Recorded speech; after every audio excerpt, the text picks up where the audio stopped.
pour peut-être essayer de lancer une invasion.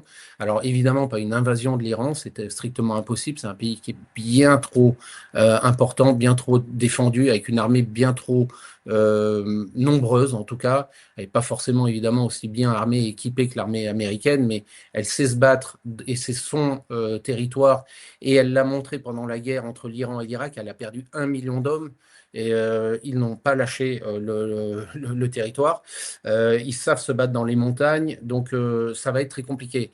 En revanche, effectivement, il se pourrait que Trump prenne la décision, donc j'en ai parlé tout à l'heure, d'envoyer ses soldats sur cette fameuse île de Karg, qui est une île stratégique pour l'Iran, puisque c'est à partir de cette île-là où il y a on va dire le terminal le plus important pour le départ du pétrole iranien. Donc c'est un poumon économique, on va dire, pour l'Iran. Si jamais les Américains s'en emparent, ils pourraient derrière essayer de négocier avec les Iraniens une négociation du style ouverture du détroit d'Ormuz, en échange de quoi on tape pas sur votre raffinerie, etc. Ça pourrait être le deal et ça pourrait être ce que Trump a en tête.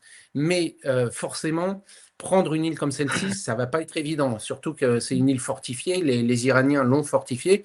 Alors, il y a 48 heures, Trump a dit qu'il avait envoyé la plus intense campagne de bombardement que le Moyen-Orient n'a jamais connue de son histoire sur cette île-là pour totalement oblitérer les défenses iraniennes.